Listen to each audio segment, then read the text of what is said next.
Hey, shalom, sweet sisters. I am so glad you're here, and I I have my water. I'm hydrating today.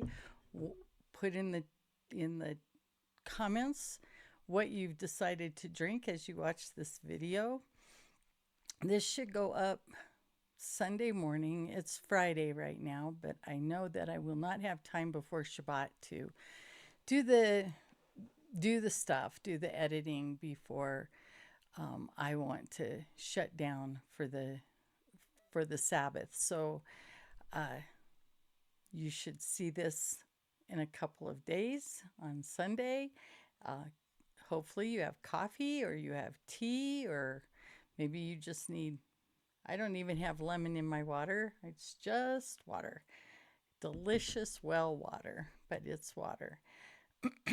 And I'm just really thrilled to talk to you today about Purim. And Purim is the story of Esther. It's in the Old Testament, in the Hebrew scriptures, in the Tanakh. It is in the writings of the Tanakh. So if you haven't heard, if you don't know, just a little aside, the Tanakh is a acronym.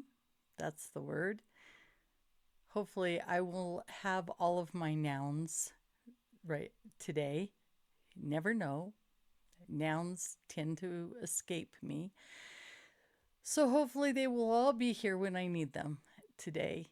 And it is an acronym that stands for the Torah, the first five books of the Bible, the instructions, the Nevi'im, which is the prophets, and the Ketuvim, which are the writings. And the writings would be anything that isn't Torah, or the prophets, like Chronicles and Job and Psalms and Proverbs and Esther. And so those are the writings. If you're reading from a book that has put the Hebrew scriptures in the traditional Hebrew order, then you will read the Torah, the prophets, and then the writings. And I believe it's Second Chronicles is the last book in that order rather than Malachi. So if you happen upon a version like the scriptures 2009, which if you're looking it up in, like, I use U version. I'm sure there are better ones, but if you look it up there, it's called TS 2009. Some people use the Complete Jewish Bible, the CJB.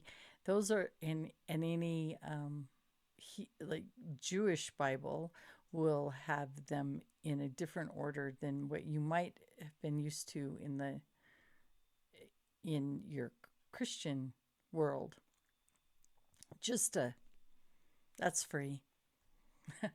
So Purim, pur is Hebrew for lots, like dice, like casting lots, and so Purim is the plural version of of that.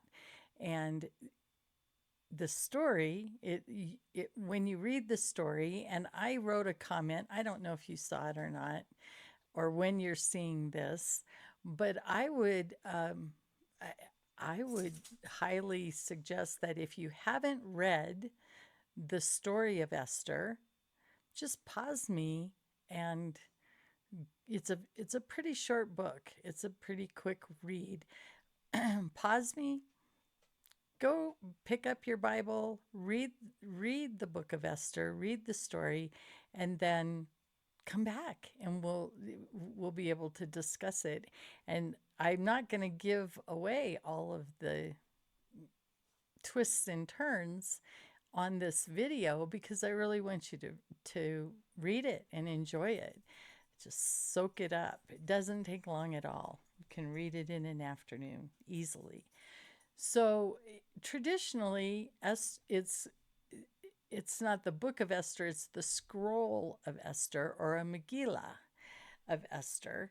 And because if I didn't mention it in my testimony, I am a retired homeschool mom. I homeschooled my 3 boys from kindergarten through high school, and I just really enjoy things like this. So this is a Megillah of Esther, an Esther scroll, and for such a time as this, and you will get that when you read the book, and it is it is really cool. I pull it out for the kids in our little Bible study. My granddaughter, she's going to be here after Purim, but we'll probably talk about it. She's going to be here for spring break for a few days, and I'm sure I'll pull it out for her. But this is a scroll. One side is English, and the other side looks like it might be a copy of an original Megillah. Let's see if you can see. It has like holes in it, so, but this is just paper. There's nothing fancy about this. Okay. But you can, like, it would be fun if you were going to read the story of Esther to read it from the scroll, because it is in English on one side, and you could read the whole thing on if you wanted to. It's kind of fun. So, then you can have the kids, and I'll show you a book that I got too. You can have the kids make their own Esther scroll with like a paper towel, and it's just like, this is the perfect celebration for kids. It just has so much fun stuff that you can do with kids, and I think it's worth celebrating. Our brother Judah celebrates it. We're grafted in, we're adopted into this family, and why don't we just join in their celebrations, right? So, but what I want to say first off is this is not a moed, an appointed time as laid out in Leviticus. Try and put this away. In Leviticus 23, it is not a required feast of the Lord. You won't find it in Leviticus. The only place it's mentioned, much like Hanukkah, is in the Scroll of Esther. At the end, Mordecai declares this time. Mordecai and Esther declare that this time would be celebrated every year. So it's not, especially, we don't do it every year. If we don't have little ones who want to dress up, a lot of times it's an opportunity for the kids to pick a character from the story and dress up as Queen Esther or as King Ahasuerus. I think I'm saying that right.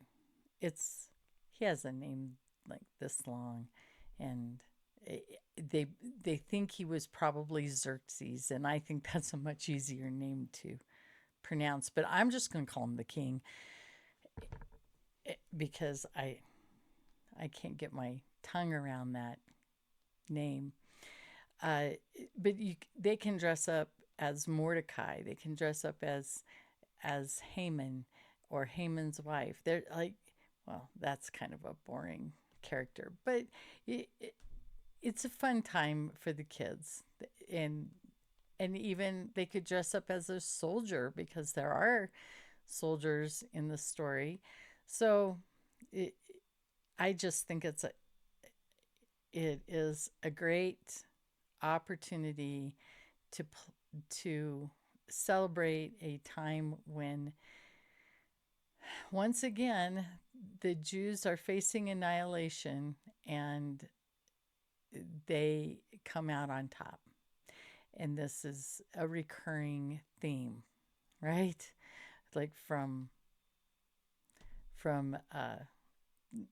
the Pharaoh in Egypt killing the children to just to Hanukkah to the killing of the children when Jesus was young. There's just the Holocaust. It's a recurring theme. And there's a lot of takeaways in this story. It the one I mentioned in the comment on the channel is, what are you? What am I doing here? Why are we here in this time and place? Mordecai told Esther, you don't know that you weren't made king, you or queen, I'm sorry, for such a time as this. We don't know why we're here, but we are here for such a time as this. And we all have a purpose that we need to step into. So if that's the only thing we take away from Esther, but there's plenty more. The Almighty is not mentioned in this book, like flat out mentioned, but his fingerprints are everywhere in the book. And that makes it very exciting to see that our God orchestrates our circumstances for our good. And sometimes it doesn't look like that, but always, always, always, he works everything together for good for those who love him and are called according to his purpose, right? So it's just another example of him working even when he isn't in the forefront of the story. Now, some scholars think that Purim is just a story. I would encourage you, after you've read it, you paused, right? And you read it, and now you're back. Yeah. So after you've read it, perhaps you want to dig deeper. And one of the places that I like to go to dig deeper is a website, and I think you can get an app on your phone. In fact, I know you can because I have it, called Torah Class. And that's it. If you look up Torah Class, you'll find it, but I will leave a description or a link in the description that goes directly to the introduction of Esther. And if you want to read or listen to that introduction, it's very good. It's Tom Bradford, and he is a pastor. I'm pretty sure he's a pastor now in Florida. And he has been doing these Bible studies, in-depth Bible studies, for many, many years. And he has all of them recorded on his website or on his app, which is free. And you can, no matter what book you're in, like he's just doing Zechariah. And my Bible study on Monday nights was in Zechariah for several weeks. And so I was listening to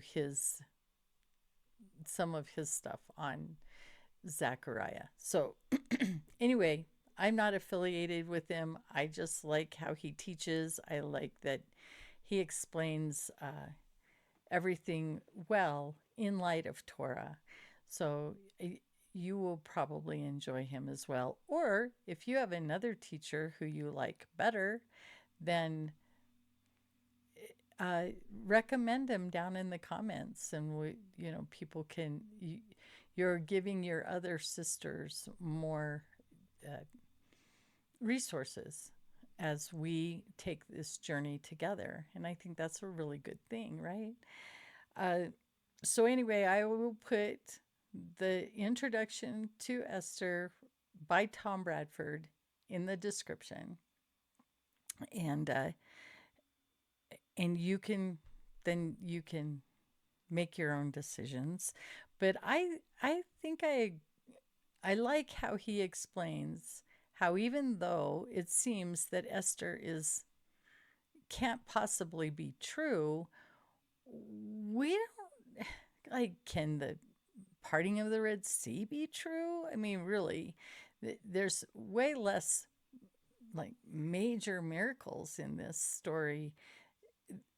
There's a lot of twists and turns and a lot of coincidences, but hey, that's what our God does. He works through, oh, that was a coincidence, right?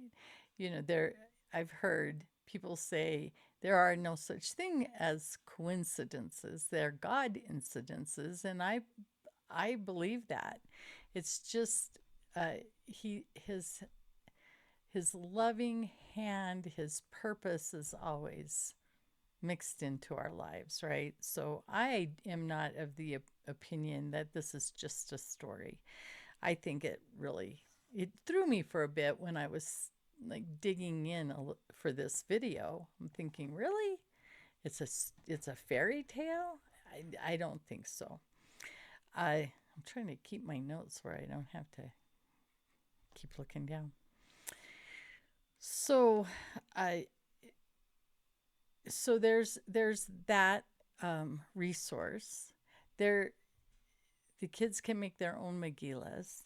And another company that I have nothing to do with except that I've bought their books is the Aviv Moon Publishers, who have these feast books.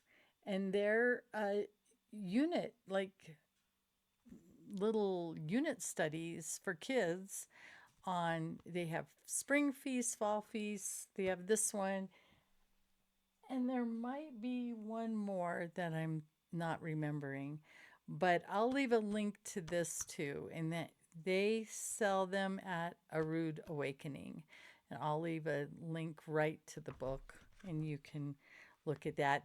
I'm not associated with them at all, but I really like the book because it gives you these are, what do they call those things? Nouns to make puppets with. Oh, that's one for a pillow, but if I can get that. Like finger puppets. Can you see that? I'm really bad at showing the camera anything, but I want to say recipe. And when you have, it's a pattern. It's a pattern to make finger puppets, like felt finger puppets or something. They have an activity to make the Megillah, to make noisemakers, and I'll explain why you need noisemakers. And so it explains Purim, but it's really good for different ages. They have stuff that tiny Torah fans, their words, not mine, can do, up into older children who can sit down and maybe dissect Purim a little bit. And there's an activity I just saw it. There's a short simplified play in here. Where's that activity? Oh, comparing Hanukkah to Purim, because we just celebrated Hanukkah a few months ago, and it too is a celebration that is not mandated in Leviticus 23, but it is a celebration of the Jews overcoming annihilation, or at least with Hanukkah, maybe it wasn't a physical annihilation, but it was an annihilation of their culture and their religion and their worship of their God. And so they may not have been trying to physically kill every Jew like Haman in the story of Esther, but they were trying to assimilate them until they didn't exist. What's the difference, really, right? So I'll go over this story just a little. I don't want to ruin it for you, but It's basically the story of a king who is having a big party. He wants his queen to come out and join the festivities. In that culture, she was very beautiful, and he wanted to show off his bride. And she basically said, "Yeah, I'm not feeling it. I don't think so." And that was not good for the queen to disobey the king. In the minds of the advisors and everyone surrounding the king, it was, now everybody's wife is going to think she can do that. And we don't want that. So Vashti, the queen, was exiled, basically. She was not ever allowed to be around the king. Well, once his anger sort of fizzled out, he was kind of bummed that he had made this decree that he couldn't ever see Vashti again, the queen.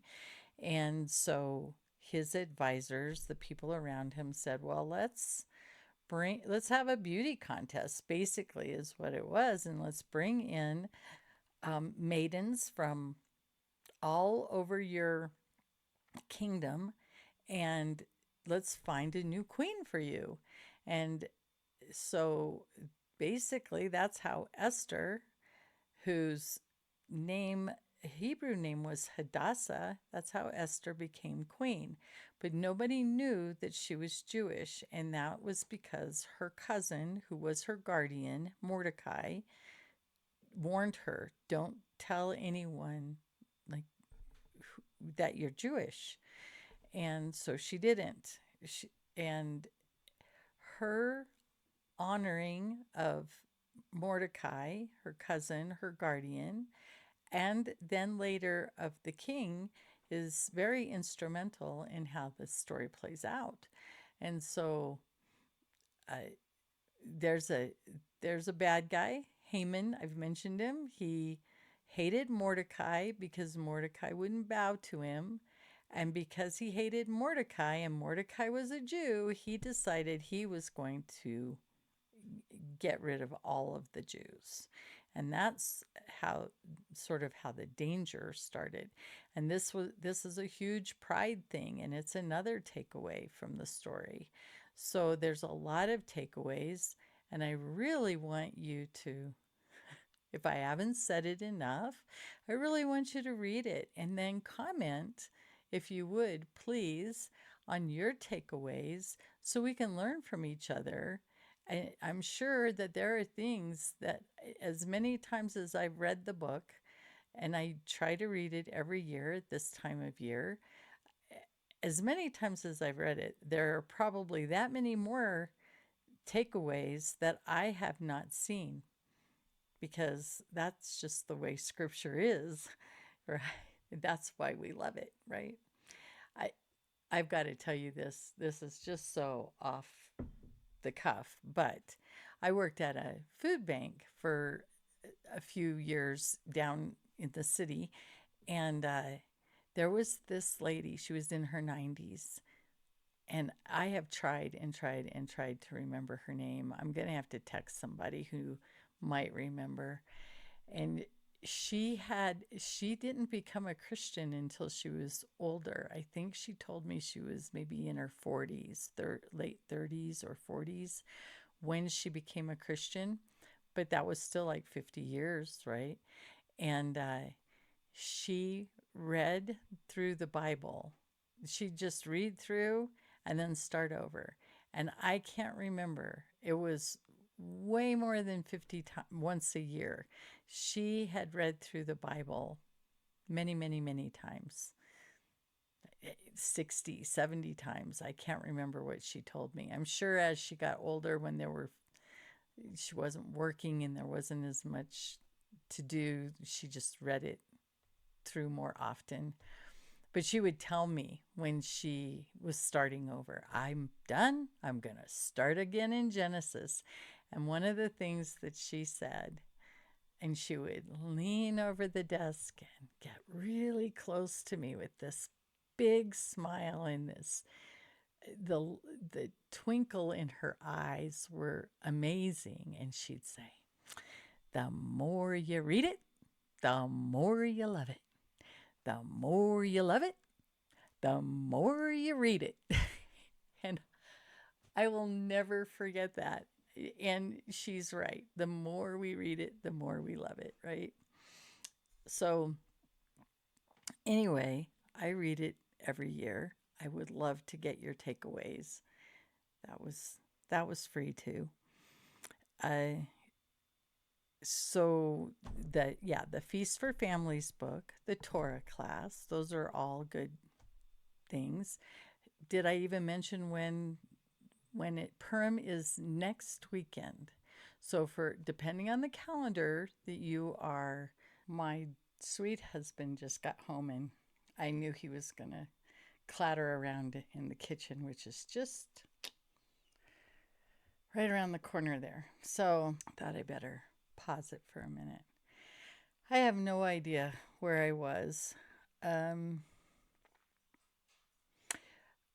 okay, and I'm just going to share one of the takeaways.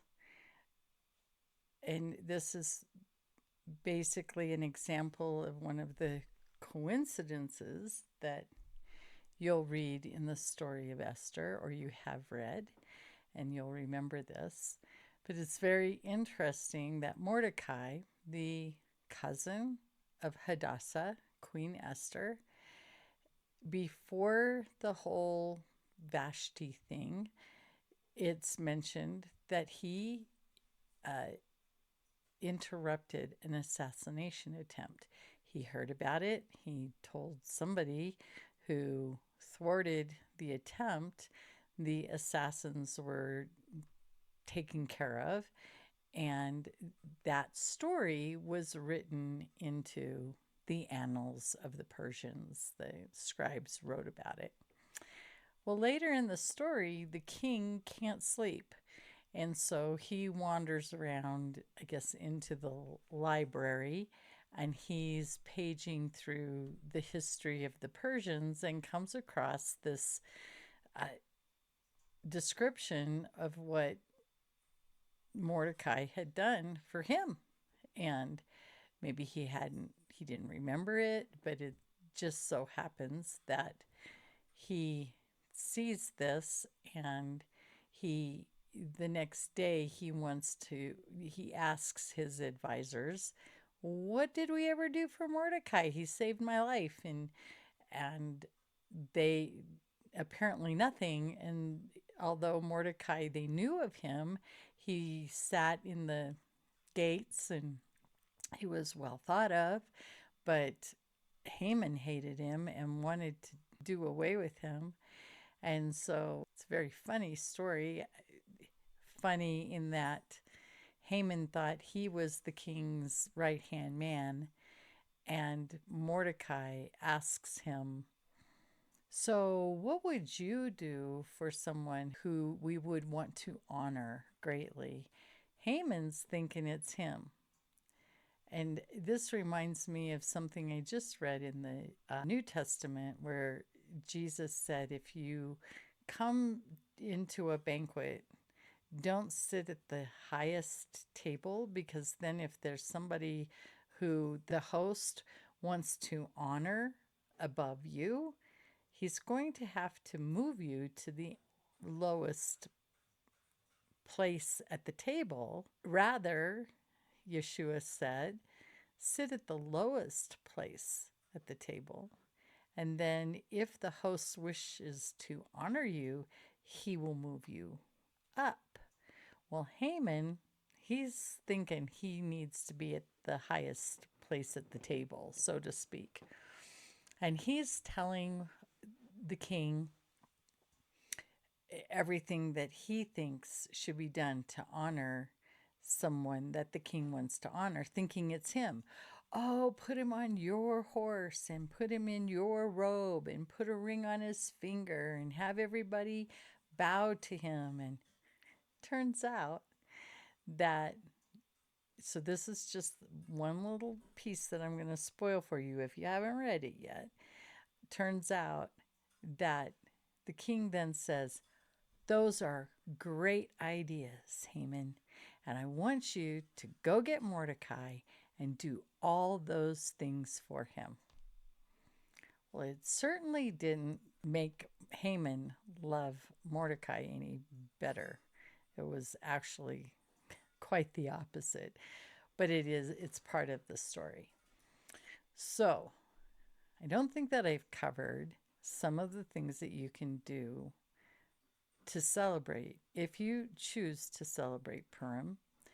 One of the things when I was in the city and I was in a bigger congregation where there were lots of kids, the kids can dress up in their favorite character, but they also would have these melodramatic plays.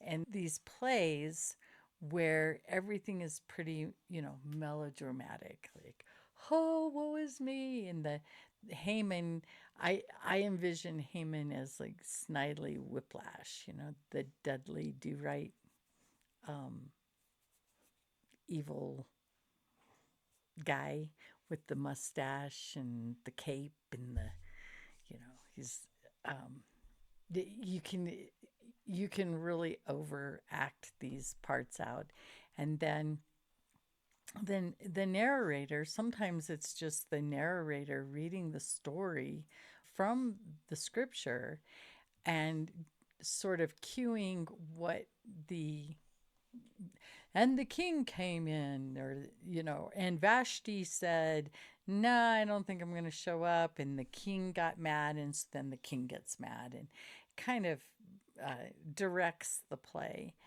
You can write it out, and then people have parts, but it's meant to be fun, and the kids or the audience will anticipate Haman, or when his name is mentioned, then there's boo, hiss, and you make lots of noise, and you can have kazoos, and you can have noisemakers, and you just want to drown Haman's name out. But then if Mordecai or Esther are mentioned, or you anticipate them being mentioned, then there's cheers, and everybody's yay. So it's very interactive. It can be very fun. And then once the story is acted out, you eat. There are traditional foods, but everybody brings food and you eat, and it's a party, and it's fun. And like I said, it is not mandated. It is not necessary. Some people, they might have reasons why they don't want to do it, and that's okay. It's a nice break, like we've got the fall feasts that ended back in October, and we're waiting for the new year to begin, and Passover won't be until April, and so it's a fun thing to do, to get together and enjoy. And if you don't have kids, then you can just get together and make it maybe a little more serious and talk about the takeaways from the Scroll of Esther and what we can learn from it as adults, and have a meal and share. So it can go any way. There's no right or wrong. It can go any way you want it to go. And it but I would encourage you, if you haven't, to read it, and please leave a comment. If this video has helped you, please like it and subscribe to the channel.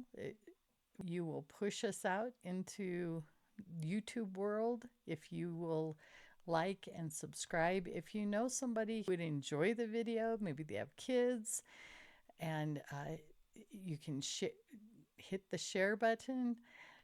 I'm just I'm thrilled you're here. I can't thank you enough for watching to the end, and we will see you soon. Till next time.